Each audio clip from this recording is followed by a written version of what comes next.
Bienvenidos, ¿cómo están? En este espacio de YouTube y en este espacio de Facebook estamos transmitiendo un programa especial por la fiesta muy mexicana del Día de los Muertos. ¿Por qué estoy haciendo este video? Bueno, mis alumnos, yo tengo desde hace 25 años,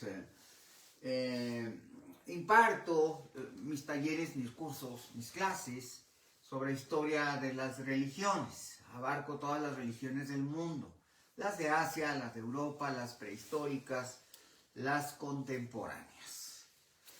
Y bueno, la idea es en esencia darles una idea de cuál es el origen de la fiesta de los muertos. Me lo pidieron mis alumnos de la Universidad Nacional porque lo quieren tener ahí y porque sí, efectivamente, hay un desconocimiento, no de los especialistas, por supuesto, pero sí un desconocimiento de la historia, cómo fue que esta tradición se fue dando, cómo fue avanzando, y como que se mezclaron las fechas entre Halloween y el Día de Muertos.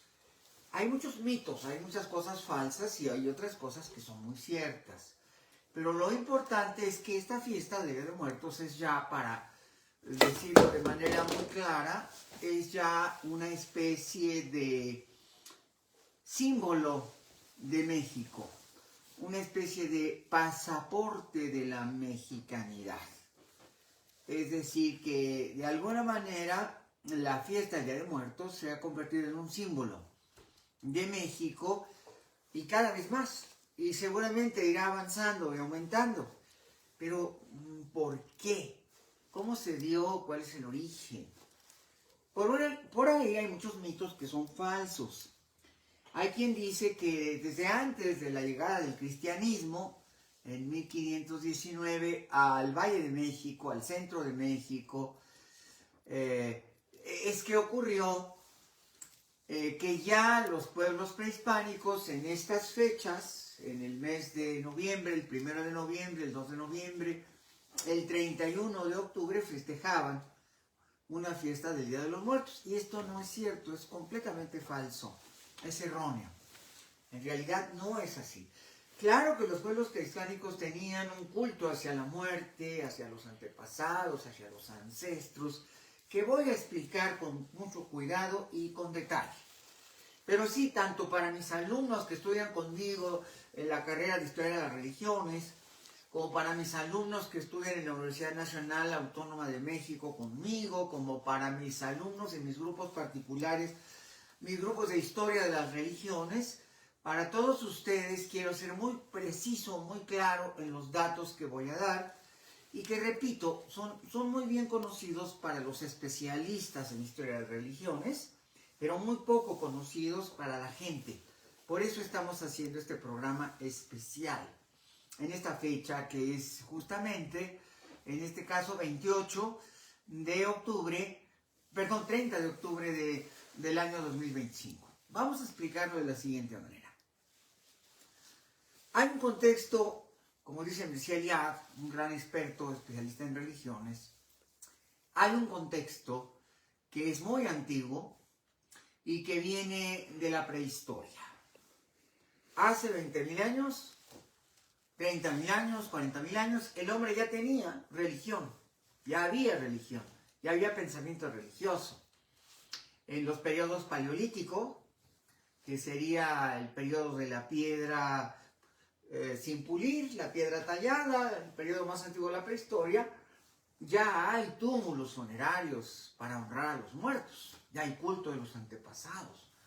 Por ejemplo, desde el Sinanthropus pekinensis, allá en una región de China, hay evidencia de que en el año 400.000 antes de Cristo, ya había culto al cráneo, culto a los antepasados, fervor por los antepasados.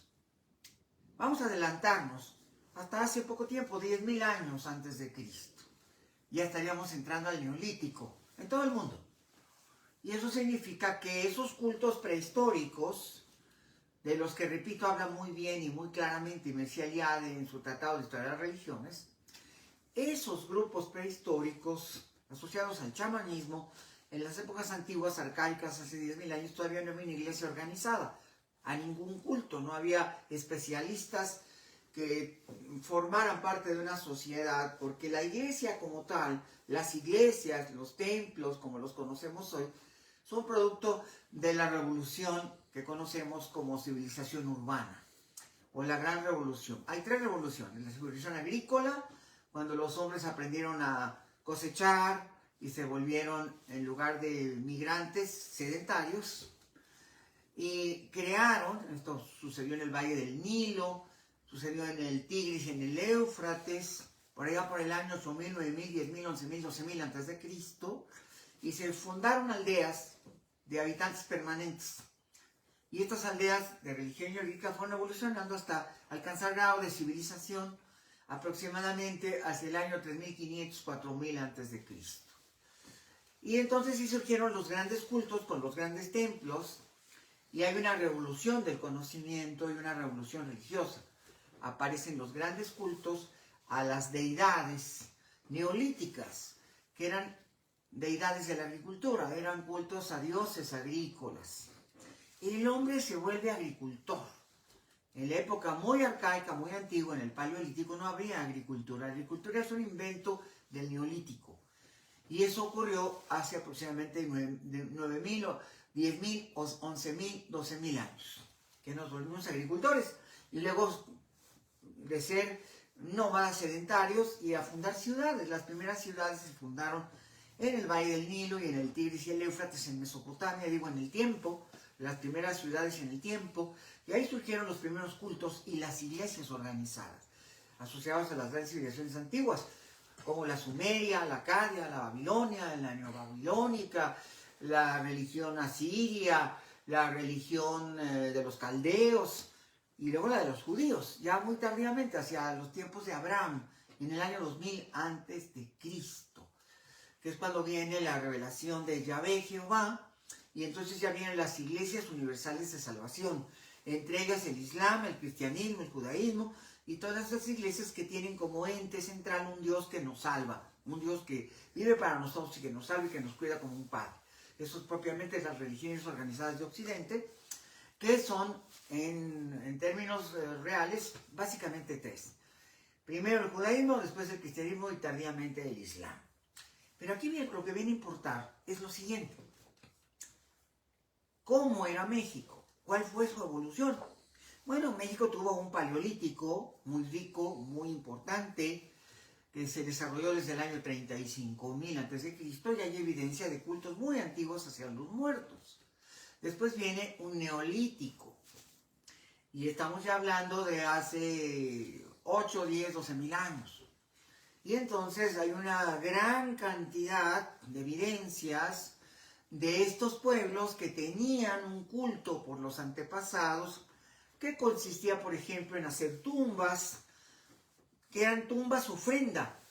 Eran tumbas que se hacían en honor al linaje, el amor a los difuntos, el amor a los que se fueron, el amor sistémico, familiar, a la línea de linaje. Y estamos hablando de que así llegamos a un momento muy importante de Mesoamérica, que es el inicio de la civilización.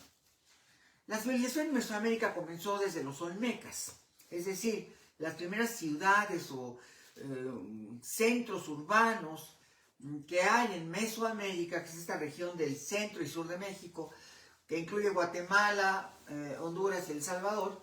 Esta región que llamó Paul Kirchhoff Mesoamérica, un arqueólogo norteamericano, es donde va a haber, sobre todo a partir del siglo V y VI, podríamos decir desde el octavo antes de Cristo, un incremento en los cultos y en los rituales y en las evidencias arqueológicas, grandes tumbas. Los tenemos en el Valle de México desde 1000 años antes del nacimiento de Cristo. Esos pueblos ribereños que vivían alrededor de la gran laguna que había en el Valle de México, honraban a los difuntos. Así llegamos al Neolítico mexicano. Y para México hay ciertos términos que conocemos como el preclásico, el clásico y el posclásico. Son como las cronologías y los términos cronológicos que le damos a la arqueología mexicana. ¿Cuál sería el preclásico? Bueno, el preclásico es precisamente este inicio de protocivilización. Por ejemplo, Cuicuilco sería propiamente todavía un preclásico. La aldea de Cuicuilco, que estaba aquí en el Valle de México, donde hubo una erupción volcánica, llegó a la lava y devoró y dejó una serie de evidencias aquí en la zona donde está Perisur, las tiendas Perisur. Ahí está uno de los yacimientos más ricos de este periodo, una ciudadela y una pirámide redonda del siglo III a.C. y que lo conocemos con el nombre de Cuicuilco, junto a Ciudad Universitaria. Pero estos desarrollos culminan con Teotihuacán. Los olmecas venían de la costa del Golfo. Los olmecas se habían establecido en Tabasco, en el sur de Veracruz, y habían creado los primeros centros urbanos importantes. Desde el año 1000 a.C., de hecho desde el 1800 a.C., hay evidencia de que los olmecas dejaron grandes centros urbanos y sitios ceremoniales. La Venta, Tezapote son los nombres de estos yacimientos. Pero aquí en el Valle de México, la vida urbana, la vida civilizada, se inicia por primera vez con el nacimiento de una gran ciudad, la primera gran ciudad en la zona del México central, en el Valle de México. Y esa gran ciudad es Teotihuacán. Y claro que en Teotihuacán hay culto a los muertos.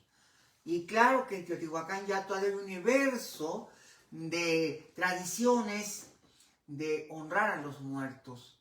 Por ejemplo, sabemos que Linda Manzanilla, una arqueóloga mexicana que estuvo trabajando en Teotihuacán mucho tiempo, nos menciona constantemente que en algunos de los palacios que hay en Tlatelolco, por ejemplo aquí en el Valle de México, ahí se ve también en Tlatelolco, ya eso es una civilización azteca del siglo XIII, XIV, XV, ya estamos hablando del posclásico, pero en el periodo clásico, que sería Teotihuacán, encontramos que hay evidencias, muchas evidencias, de cuáles eran los ritos funerarios de los teotihuacanos. Encontramos, por ejemplo, enterramientos dentro de las casas, dentro de los núcleos urbanos. Y hay dos tipos de tradición. Uno es la tradición que entierra, que en el Valle de México pues tenemos tumbas de hace 4000 años. Y otra es la tradición que incinera, y que se llevan después los restos ya quemados y las cenizas a urnas funerales. Pero el culto de los muertos es uno de los cultos más difundidos entre las civilizaciones mesoamericanas. Si nos paráramos en el siglo I, II, III, IV y V, encontraríamos que en Mesoamérica había muchas civilizaciones, había muchos grupos. En la zona del sureste ya habían iniciado los mayas el desarrollo de sus grandes centros urbanos. Ya en el siglo I, II, III, IV, V, pues nos encontramos grandes desarrollos en Guatemala, como Tikal, y grandes desarrollos en el sureste de la península de Yucatán, concretamente en la región de Campeche. Ahí está ya Calakmul, que fue una enorme ciudad con enormes construcciones, y una ciudad tan grande como Teotihuacán, igual que Tikal, que es una gran urbe contemporánea a Teotihuacán. Entonces, desde el sureste mexicano y las regiones de Centroamérica hasta el Valle de México, encontramos una enorme cantidad de sitios donde se desarrolla la civilización. Otro de los grandes centros es Oaxaca, donde los zapotecos ya habían construido un gran centro de ceremonial y donde hay una enorme cantidad de tumbas y que es nada menos que Monte Albán. Entonces, como ustedes pueden ver, tanto en las regiones del oriente como en el occidente de Mesoamérica, hay una gran era de civilización, hay una gran era de formación urbana y una enorme cantidad de poblaciones y pueblos que nos van a dejar yacimientos enormes, muy importantes, grandes yacimientos, enormes yacimientos, muy importantes yacimientos, que precisamente son yacimientos que tienen evidencias del culto a los muertos y de las tradiciones funerarias de Mesoamérica. También en el norte de la península de Yucatán, en la costa de Veracruz, se van a desarrollar pueblos como en el Tajín un poquito más tarde, hacia el año 800-900, ya en el epiclásico, el Tajín se desarrolla y también ahí encontramos una gran evidencia de cómo es el rito funerario, cómo son las tumbas. ¿Qué pasa con Teotihuacán? Teotihuacán se sostiene desde el siglo I, segundo, tercero, que es cuando se construyen las pirámides del Sol y la Luna, y luego posteriormente decae. Hacia el siglo VI, VII decae y entramos a un periodo que conocemos como el epiclásico. Pero repito, hay muchos centros urbanos, grandes ciudades. Hay otra ciudad del tamaño de Teotihuacán, muy grande, que es Cholula, que es un gran centro ceremonial y de culto religioso, en donde también hay una enorme cantidad de yacimientos que nos hablan de cómo eran las tradiciones prehispánicas y el culto de los muertos. Es importante que les diga que a lo largo de 2000 años hay muy pocas variaciones. Por supuesto que cada pueblo, son pueblos que no se conocen muy bien entre sí, unos vienen del norte, otros son oriundos del sur, otros tenemos todavía preguntas. Por ejemplo, los purépechas son pueblos que son muy diferentes a los nahuas, a los mayas, a los totonacas y huastecos, a los zapotecos y mixtecos. Es decir, que todavía el occidente de Mesoamérica quizás todavía tiene más enigmas. Ahí hay unas cuantas diferencias, tanto en la zona de Colima, como en la de Jalisco, como en la de Michoacán, de la diferencia que hay en cuanto a cómo son los rituales funerarios de estos grupos. Lo que ha hecho suponer que a lo mejor estos grupos venían de algún lugar distante y distinto a donde venían los pueblos náhuatl, que es hacia, sabemos que los náhuatl venían de norte a sur, y que probablemente Chicomostoc, que según por ejemplo los códices mexicas estaba al norte, muy lejos, sin que sepamos exactamente dónde, es una tradición de pueblos que vienen más bien del sur y no del norte como los nahuas. Empieza a haber en el epiclásico nuevas ciudades como Cacaxtla, como una ciudad muy importante en el valle de Cuernavaca, que es Xochicalco. Esto ya es epiclásico. Epiclásico es un periodo que va entre propiamente el clásico y finales del clásico y el inicio del posclásico.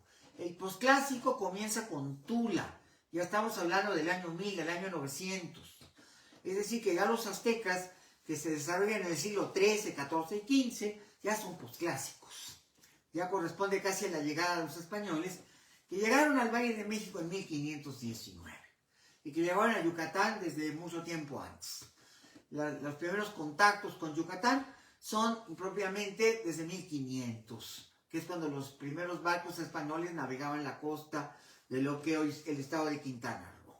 Entonces, con esta idea, lo que podría decirles es que Mesoamérica es una unidad de pueblos, estamos hablando de muchas culturas, y cada cultura tiene una tradición diferente de cómo tratar a sus muertos. Entonces, no podemos hablar de algo que está homogéneo. Los cultos de Cueracueri, en lo que hoy es Michoacán, son cultos tarascos, purépechas. Se les llama los cultos de fuego, porque hay bolas de fuego que utilizan en los ritos. Y entonces todo esto que vemos, que emerge en Pátzcuaro, viene de la tradición prehispánica, pero de la tradición purépecha. Es muy diferente al chantolo. El chantolo es la manera que se da la tradición de muertos en la zona de la Huasteca, es decir, en la zona donde estaban establecidos los huastecos, que es de Tajín hacia el norte, al sur de Tamaulipas, al oriente de San Luis Potosí y en la región del norte de Veracruz. Ahí el culto de importancia que se da en esta región es el chantolo. Y el chantolo es la manera como se aculturó o se mezcló parte de la idea cristiana con la idea prehispánica y se fueron dando los cambios. Pero como ustedes pueden ver, si uno va a Michoacán, ve una fiesta de muertos que tiene que ver con las bolas de fuego, que tiene que ver como llevar el fuego a los panteones, velar toda la noche, ofrendar en las tumbas los alimentos, con la idea insistente de que los muertos regresan, de que no se han ido para siempre, sino que hay un espacio cósmico que se abre y que dura abierto 24, 48 horas, en donde las almas de los fieles difuntos vienen del más allá y toman presencia, y en los panteones, en el Caracueri, con el fuego, en el mundo, que repito, esa es la religión de un imperio que era el Imperio Tarasco. Además de haber imperio azteca, había otro imperio igual de importante, igual de grande, igual de poderoso. A veces la historia de México es muy mal hecha, mal contada. Hay muchas falsedades, hay muchas exageraciones, hay muchas cosas que están mal. Nunca nos dicen. El imperio azteca tenía que convivir con otro imperio igual de poderoso que él y que nunca pudo conquistar, porque el imperio Tarasco, que tenía su sede en la ciudad de Tzintzuntzan y que tenía su emperador, propiamente el Cazonzi, que es el título que recibía el equivalente a Tlatoani en el mundo mexica, pero ese era un imperio poderoso, importante, con un ejército que podría ser comparable al ejército mexica, al azteca, que tenía el control de lo que hoy es Michoacán, parte de Guanajuato, todo el estado de Jalisco, toda la costa de Michoacán, partes del centro de México, Querétaro, por ejemplo, la partícula Querétaro, la palabra Querétaro es purépecha. La palabra Guanajuato es purépecha. Michoacán es purépecha. Es decir, estamos hablando de una gran sociedad, de un gran imperio, de una gran institución política, económica y religiosa, que es la institución de este imperio, que nunca fue vencido por los aztecas. Y lo intentaron varias veces, pero nunca lograron, porque era un imperio muy potente. Entonces, cuando vamos a Michoacán, lo que vemos son los rituales que derivan de la religión de estos pueblos, que te repito, son pueblos de fuego. Sus dioses, como Caracueri, son justamente festivales de fuego. Habían grandes bolas, esferas de palitos, de ramas, les echaban como petróleo, les echaban una brea y luego los incendiaban. Y estas fiestas tenían una especie de fútbol que hacían con las bolas de fuego, jugaban un juego de fuego. Y ese fuego representaba el nacimiento de la vida y el regreso de los antepasados. Y entonces lo que vemos en las tumbas, en el mundo purépecha, en el mundo michoacano, en Pátzcuaro, es esos rituales que están muy relacionados con la forma michoacana, con la forma tarasca de hacer el ritual. Eso es de esa zona del país. Pero si nos vamos a la Huasteca y vemos cómo es el chantolo, pues nos vamos a dar cuenta que el chantolo es una fiesta de máscaras y es una fiesta de cosecha. Y ahí la gente se pone las máscaras y la bajada de las máscaras es otro mundo, es otro ritual. Los huastecos no sabemos de dónde llegaron. Es posible que del Golfo, porque hablan una lengua mayanse. Hay 27 lenguas mayas. El tronco mayanse es muy grande. Obviamente las lenguas mayanses están en Chiapas, en Guatemala, en Honduras, en el oeste de Honduras, en Copán, en la región oeste de El Salvador, en todo Yucatán, en Campeche, en Quintana Roo, en Tabasco. Pero estas lenguas mayanses, los pueblos mayanses, tuvieron una extensión hacia el Golfo de México y vinieron por la costa de Veracruz y llegaron hasta el Tajín. Entonces los huastecos tienen una lengua mayanse y eran muy distintos. Y sus ritos y sus cultos eran completamente diferentes. Nada que ver con los nahuas del centro de México, nada que ver con Teotihuacán, ni con Tula, nada que ver con las regiones como Tlaxcala y Tenochtitlan, con el Imperio Mexica, tampoco tenía nada que ver con Oaxaca, ni con Monte Albán, ni con la región del Istmo, sino que es otro mundo que está más bien conectado con el mundo maya, donde los rituales de huesos son muy importantes. El culto funerario entre los mayas podía significar lo que todavía se puede ver en la costa de Campeche, que el Día de Muertos allá se celebra sacando los huesos de las tumbas y limpiándolos. Es decir, es un ritual de sol, de luz, de vida y de aliento. Se supone que al tú ir a la tumba, sacar los huesitos de tu antepasado que murió hace 10 años o 20, bueno, los dejan 3 años sin tocar, pero a los 3 años van y los sacan de las tumbas y los limpian. los honran, y esa es la manera de esa región del país y viene del mundo maya. Esos son ritos funerarios mayances. Entonces, nada que ver con Michoacán, nada que ver con el chantolo. El chantolo no tiene este culto de huesos, de honrar a los huesos y limpiarlos, de limpiar las tumbas y colorearlas, pintarlas.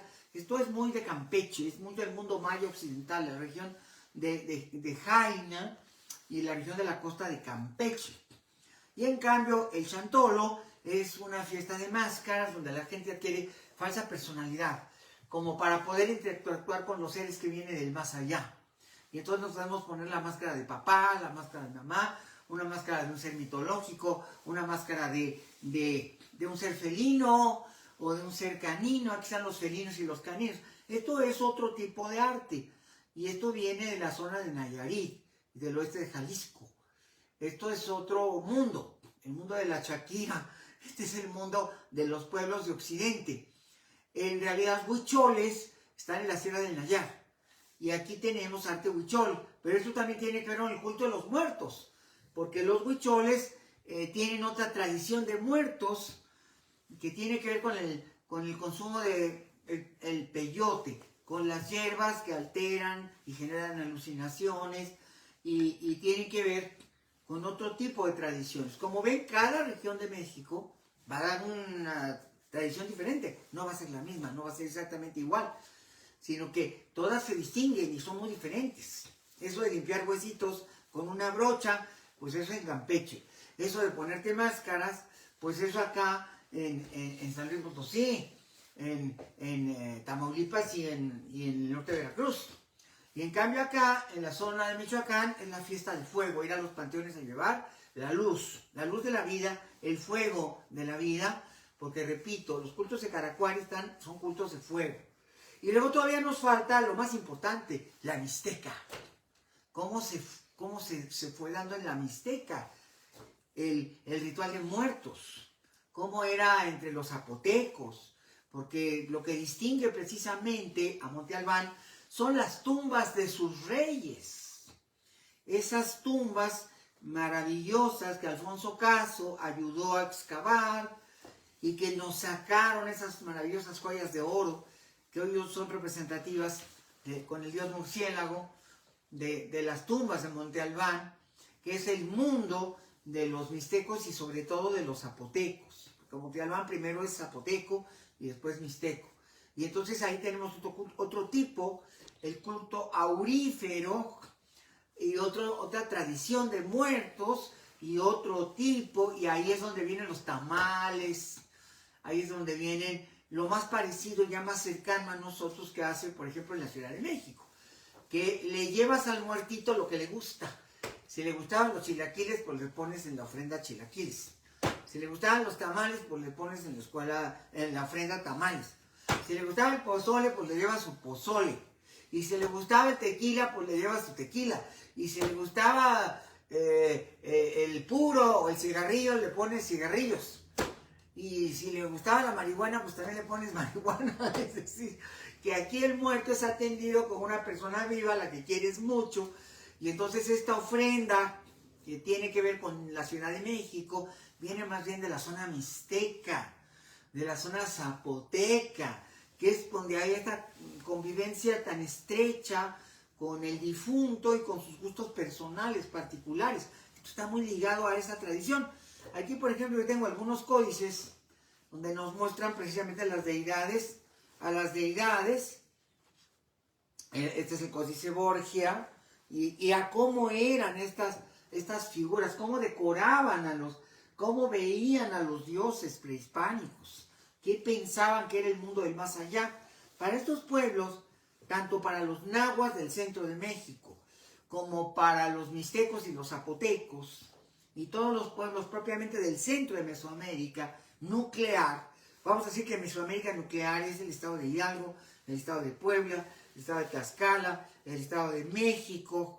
Toda esta zona de Mesoamérica nuclear es donde se desarrolla primero la gran civilización teotihuacana, después el gran centro ceremonial de Cholula, el desarrollo después de los aztecas y de los tlaxcaltecas, y en el epiclásico el desarrollo de grandes ciudades en el Valle de México, entre las cuales estaría Tula, al norte del Valle de México, y al sur, en el Valle de Cuernavaca, ahí estaría obviamente la ciudad de Las Flores, ¿verdad? A Xochicalco, y luego un poquito más al oriente estaría Cacaxtla, en el Valle de Puebla, y un poquito más allá de Cacaxtla, la gran ciudad de Cantona, que es una de las más espectaculares, porque tiene 27 juegos de pelota. Entonces, este gran mundo de América nuclear es diferente. Y aquí hay otra tradición, que es ya propiamente la de los aztecas, que era muy parecida a la de los ochimilcas, los chalcas, todos los que son tribus que vienen en esa comunidad, viene el Chicomosto, que son los nahuas. Y entre ellos están los aztecas y los tlaxcaltecas, pero hay muchos otros pueblos. Y esta tradición de la Ciudad de México está muy ligada a esas tradiciones de la zona del Valle de México. Y que vienen sobre todo de los nahuas. También hay la idea de que los muertos vienen y hay que ponerles su comida, pero en las casas. No, esto de que se hace allá en Mixquic es como influencia de Michoacán, no propiamente del Valle de México. Pero claro, pues empiezan a contaminar las ideas, y como se veía tan bonito Pátzcuaro en la película, por ejemplo, esa película que se llama Janitzio, aquellas películas que hacía Pedro Armendáriz con los personajes femeninos de la época, bueno, pues en esas películas, bueno, se fue propagando la idea de esa tradición del caracueri, es decir, el fuego sagrado, y empezó a llegar al Valle de México. Pero aquí la tradición original de los siglos XVI y XVIII, no sé si Juan Pedro de Gante, y sobre todo Motolinía, Fray Toribio de Benavente Motolinía nos lo documenta en un gran libro que él escribe, y ahorita les voy a platicar de eso. Pues él nos dice que, a ver, voy a explicar, ahora sí, ya les expliqué México, pero ahora voy a explicarles de dónde viene el Día de Muertos cristiano y de dónde viene la fiesta del Día de las Brujas, es decir, el Halloween. Cambio de contexto, me voy a Europa. En el siglo X a.C., en el año 1000 a.C., se originó la fiesta celta de Samhain, o Samhain, o Shaham. Es una fiesta muy bella de los pueblos celtas. ¿Quiénes fueron los pueblos celtas? Bueno, los pueblos celtas son los pueblos originarios del Neolítico europeo. Se extendieron por España, por Francia, por el Valle del Ródano, por Inglaterra, por Irlanda, por Escocia, por el centro de Alemania, por el norte de Europa, inclusive llegaron a Bélgica, Holanda, y luego hacia Austria y hacia el norte de Italia, incluyendo Lombardía. Los celtas son una civilización neolítica de la Europa del siglo, vamos a decir, del año 1000 al año 100, 200 antes de Cristo. De hecho, tuvieron relación directa con los romanos, con los griegos, tuvieron interacción, pero los celtas eran pueblos agrícolas y tenían una gran fiesta de cosecha. Y esa fiesta de cosecha es Halloween.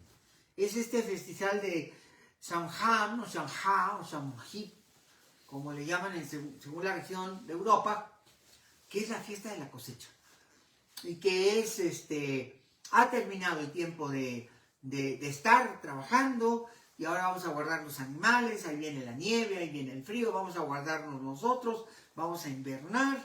Y esa es una fiesta del año 1000 a.C., que no tiene nada que ver con las brujas. Eso viene después. Es una fiesta de cosecha. Y en las fiestas de cosecha la gente bailaba y danzaba. Sin embargo, esta fiesta de cosecha decía que era como una especie de fin de ciclo o año nuevo, porque venía un año nuevo, una temporada. Acuérdense que los inviernos en Europa son muy largos. Los inviernos duran noviembre, diciembre, enero, febrero, marzo, y hasta abril viene la floración, empieza a abrir el cielo, deja de llover y comienza a haber un poquito de calor.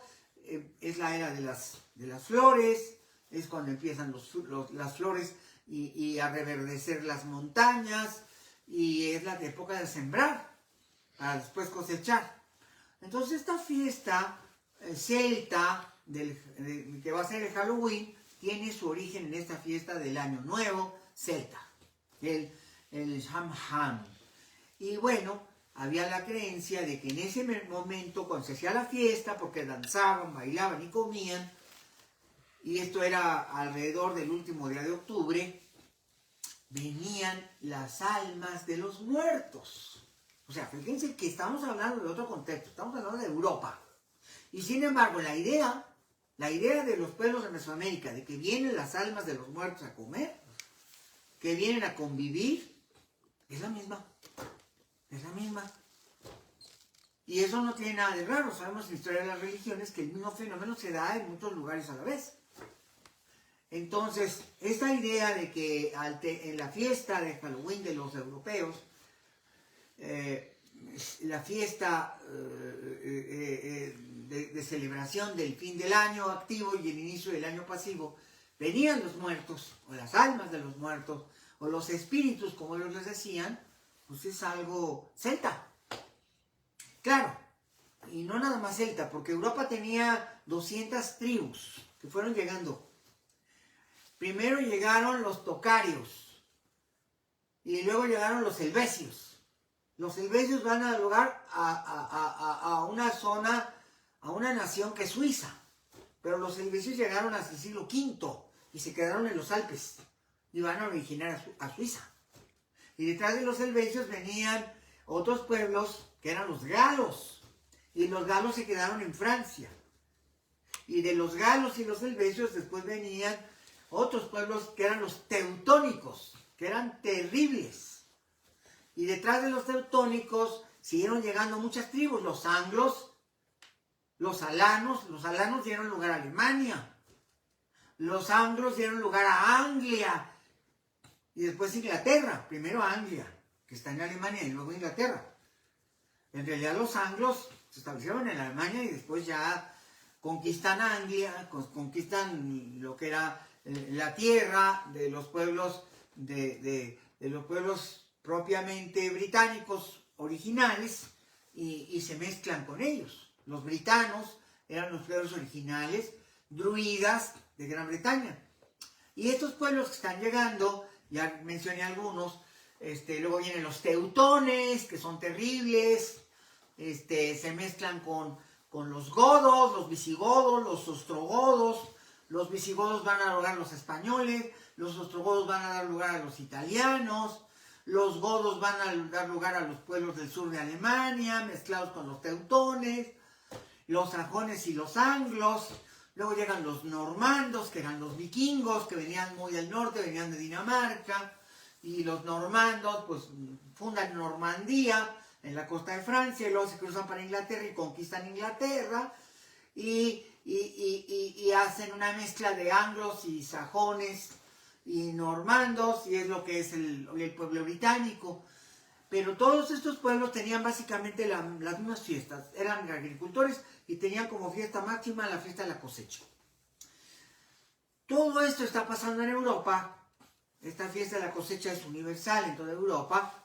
Cuando llega el cristianismo, llega Jesús de Nazaret, nace en Belén, muere en Jerusalén, en 400 años se propaga el cristianismo, llega Constantino, en el año 330, 340, se producen los grandes concilios, como el concilio de Nicea. El emperador Constantino declara el cristianismo como una religión oficial del Estado romano, y entonces el cristianismo se va a instalar en todas las provincias del Imperio Romano. Por lo tanto, el cristianismo llega a Inglaterra, llega a España, se apodera de Italia, llega a Suiza, llega a la zona de Helvecia, llega a Alemania, y llega al norte de Europa, inclusive a la Gran Bretaña. Y este cristianismo triunfa, pero el Imperio Romano desaparece, se destruye, cae con las invasiones de todos estos pueblos, especialmente los vándalos, y sobre todo los godos y los ostrogodos y los visigodos, que son los más terribles. Desaparece el Imperio Romano de Occidente, sobrevive en Constantinopla y de Oriente, y ahí se hace un caldero de brujas, es una mezcla de cultos y ritos. Y entonces llegan los misioneros a Inglaterra cristianos, hacia el año 500 llegan los misioneros cristianos. Llegan a Irlanda, a Escocia, a Dinamarca, a Holanda y Bélgica, al norte de Alemania, al centro de Alemania, y llegan con la idea, las nuevas ideas que traen los cristianos, y entre los cuales viene una idea nueva que se acaba de aparecer, que se le ocurrió a un papa cristiano, y que es nada menos que el Papa Bonifacio IV, que es un gran papa, por cierto, uno de los mejores papas que tuvo el cristianismo, o la cristiandad. Y a Bonifacio se le ocurrió una fiesta de los fieles difuntos, que le llamó Todos Santos. Y uno dice, ¿y por qué Todos Santos? ¿De dónde viene eso de los Todos Santos? Muy sencillo. En la época de las persecuciones cristianas, que algunos emperadores romanos, como Nerón, entre otros, persiguieron con atrocidad a los cristianos, los quemaban en el Circo Máximo o en el Coliseo, los masacraban, los crucificaban, los perseguían, los aniquilaban, y esto duró 200 años, pues murieron muchos cristianos de manera inocente, es decir, y no dejaron huella, es decir, no se sabía de todos. Había muchos mártires y se les adoraba, y hasta tenían sus días, pero había miles y miles que murieron y eran como el soldado desconocido, después de la Segunda Guerra Mundial, los cristianos o los mártires desconocidos. Y entonces lo que quiso hacer este Papa, Bonifacio IV, en el año 609 es, a ver, vamos a hacer una fiesta para todos los mártires desconocidos, y le vamos a llamar Todos Santos, porque no sabemos cómo se llamaban ni quiénes eran. Y entonces aparece Todos Santos. Y entonces esta idea de festejar Todos Santos se convierte en el Día de los Muertos. Porque ahí comienza a haber un culto a los mártires que ya se fueron, o sea, a los difuntos, y entonces propiamente nace el Día de Difuntos cristiano. Y cuando este Día de Difuntos, ojo con lo que voy a decir, que es muy importante, con lo que voy a decir, mucho atención aquí. Cuando esta fiesta de Todos Santos llega a Inglaterra, llega a Irlanda, llega a Escocia, llega a Bélgica, llega a Dinamarca, llega al norte, a Holanda, al Báltico, entonces los pueblos que festejaban la fiesta pagana de Shamsha o Shamha o Shamhain, como le dirían en la zona de Alemania, estos pueblos, en lugar de llamarle Samhain, porque es un nombre pagano y se volvieron cristianos, le pusieron un nuevo nombre y ese nuevo fue Halloween. ¿Y qué quiere decir Halloween en las lenguas germánicas, sajonas y teutonas? Quiere decir literal Todos Santos. En realidad Halloween quiere decir Todos Santos, todos los santos.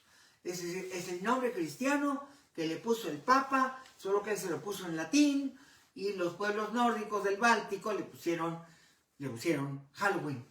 Y entonces es el origen de la palabra Halloween, y eso es lo que quiere decir.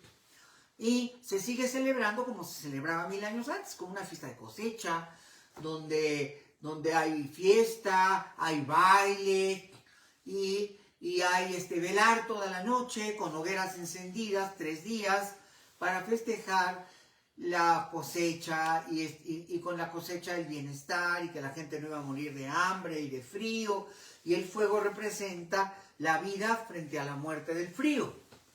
Y entonces eso es el origen de Halloween.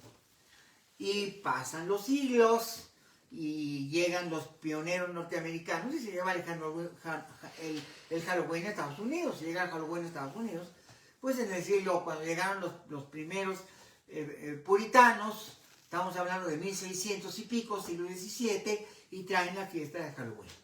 Y es en Estados Unidos en donde se convierte en Día de las Brujas por otras razones que nada tienen que ver con el origen de la zona de Europa. Eso no tiene nada que ver. En realidad acá ocurren otras cosas y se le asocia con el diablo. Pero esto es porque los puritanos siempre estaban pensando en el diablo. Y entonces en la religión puritana el diablo es como un contrincante de Dios. Y entonces decían que el diablo seducía a las mujeres y que las mujeres seducidas se convertían en sus amantes y estas amantes le rendían culto y entonces había que quemarlas, como las brujas de Salem.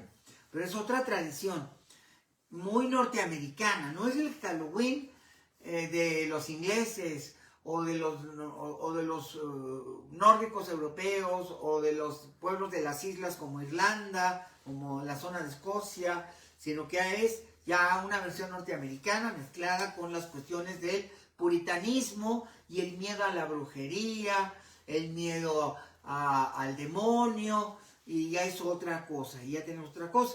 Y aquí en Estados Unidos evoluciona, pero sigue siendo en su origen una fiesta de cosecha, una festividad agrícola. Ese es el origen. Ahora, ¿qué pasó en México? Pues el cristianismo que también vino para acá. ¿Y cómo llegó el cristianismo a México? Bueno, pues lo trajo Hernán Cortés, que traía un sacerdote con él, que era un mercenario llamado Fray Bartolomé de Olmedo. Y Fray Bartolomé le dio un nombre muy sabio, porque Fray Bartolomé de Olmedo se dio cuenta pues, de cómo era la religión de los prehispánicos mexicanos.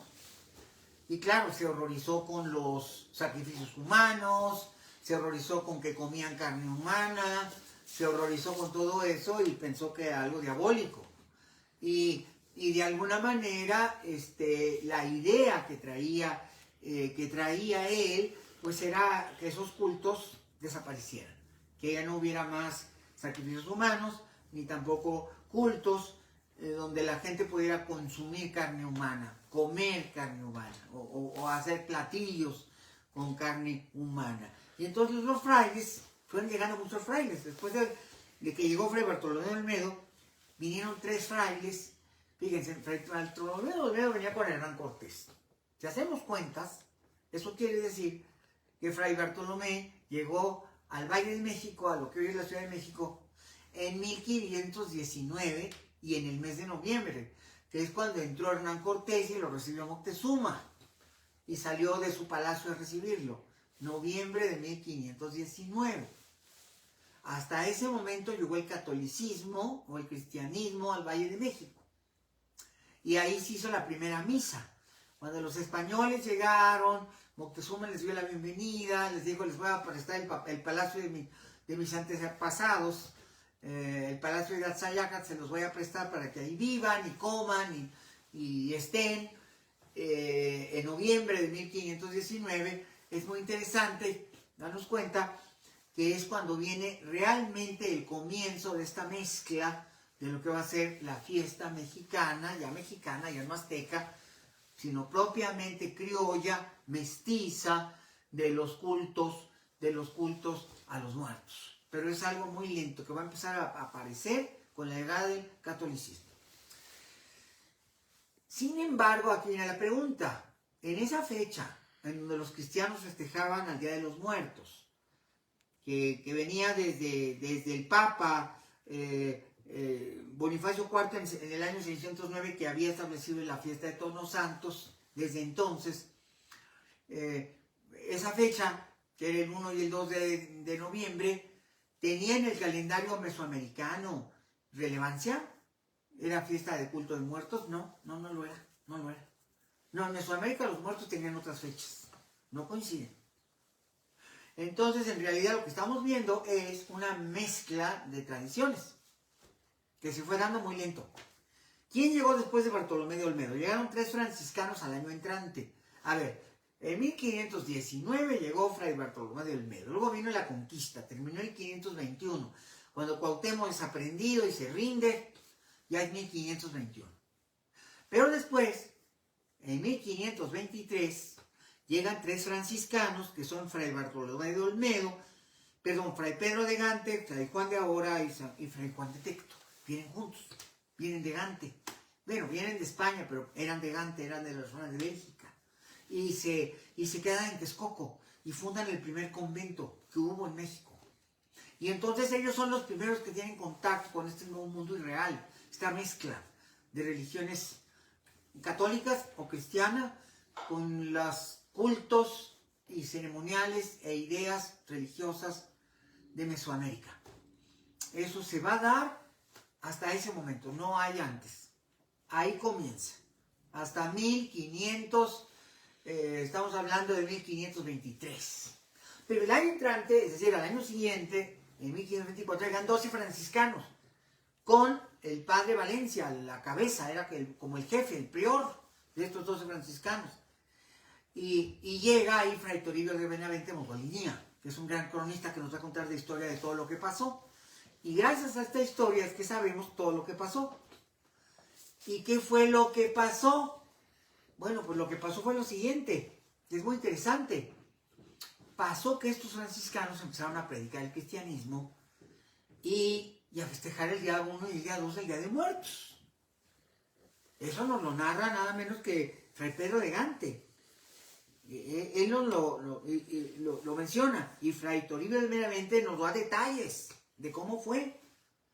Entre 1535 y 1540, ya estamos hablando de que Fray Toribio de Benavente, al que llaman Otolinía a los indios, que quiere decir en náhuatl persona pobre o individuo pobre o gente muy pobre, porque se vestía así como con garritas para acercarse a la gente y ver que hubiera congruencia con la predicación de Jesucristo y con lo que ellos ostentaban, que eran gente humilde, de humilde corazón y de vestimenta humilde. Y entonces Fray Toribio Benavente nos empieza a contar cosas fabulosas. Dicen, bueno, los indios vienen aquí al templo, y aquí en el templo pues hacemos el ritual de Todos Santos y del Día de los Difuntos, pero luego se van a su casa, y adentro de su casa ponen fruta picada, verduras picadas, fuegos y sahumerio de copal, y dicen que porque sus difuntos vienen a comer. Casi se desmaya. Tienen que leer a Fray Toribio de Benavente Otolinía cómo lo narra, porque casi se desmaya. Es que no lo puedo creer. Estos indios babosos creen que los muertos viven y vienen del más allá y vienen a comerse la comida que les prepara. Pero no lo dice con maldad, no, lo dice como con curiosidad, pero sí piensa que es algo diabólico. Sí se opone, porque él piensa que el diablo los tentó. Pero los sabios que tenía, él tuvo contacto con muchos antiguos sabios mexicas, le dijeron, no, ningún diablo. Nosotros tenemos este ritual de toda la vida. Hace miles de años que ponemos un altar, no en esta fecha, no en noviembre, que las fiestas de los muertos en el calendario prehispánico son diferentes, según la cultura. En Michoacán era una, en la Huasteca era otra, entre los mayas era otra, en el Valle de México era otra. Y hacemos este banquete ceremonial porque pensamos que cuando los muertos se mueren van al Mictlán y tienen que bajar todos los mundos. El Mictlán tiene 9 pisos, tienen que cruzar los 9 pisos, llegar hasta el inframundo, con los dioses del inframundo, que son el señor Mictlantecutli y la señora Mictlancíhuatl, que son los dioses de los muertos, les dan la bienvenida. Y los lleva un perrito, porque un perro se los cuenta y los guía, y los lleva hasta la presencia de las divinidades. Y luego pues se quedan allá, y allá tienen una vida, y en esta fecha, como esta fecha es Día de los Muertos, pues vienen. En el mundo prehispánico sí se creía que había fechas donde se abrían los portales entre los mundos. Y entonces dijeron los prehispánicos, con toda lógica, bueno, si esta es la fecha de los muertos, según el credo cristiano, pues te tienen que abrir los portales. Así como se abrían en las fechas donde nosotros lo hacíamos antes, pues en estas fechas se abren los portales.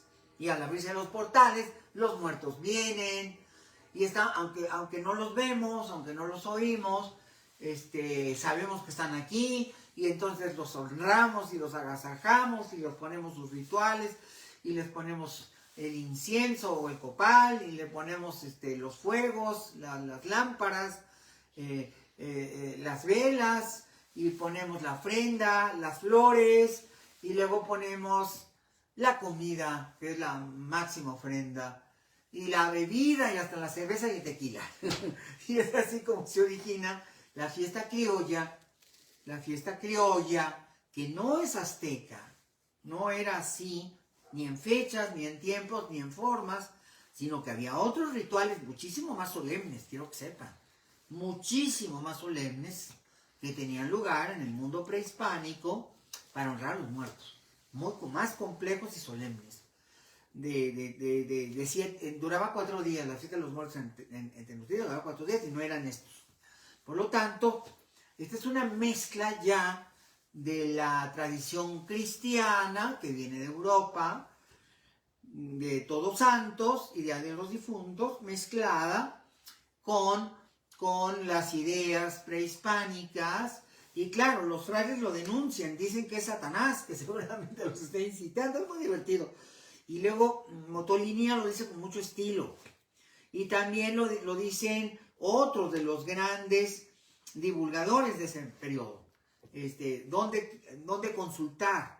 Bueno, obviamente, pues las obras clásicas, todos los frailes nos lo dicen.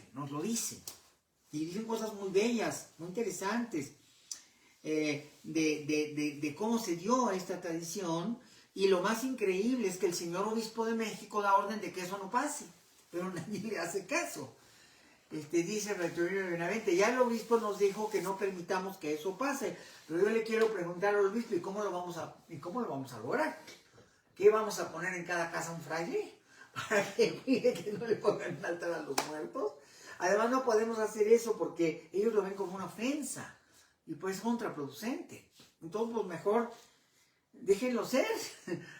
Y entonces así es como ya viene una festividad muy barroca, que se va incrementando y que trasciende, pero que es de origen nuestro, pagano, prehispánico, que no, repito, no tiene nada que ver cómo se festejaban los muertos en el mundo prehispánico. Eran diferentes los ritos, eran diferentes las ideas, pero si hay un eje, y ese eje es que los muertos pueden venir del más allá, cuando los honramos, cuando nos purificamos, cuando les damos la bienvenida, cuando les dedicamos altares, cuando les hacemos su comida, se da ese intercambio de los mundos.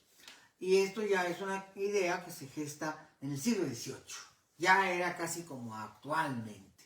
Ya en el siglo XVIII había rituales, ya se aceptaba que fuera parte de la ceremonia y de la celebración, ya se sabía que todo el mundo lo hacía, ya no le molestaba a nadie.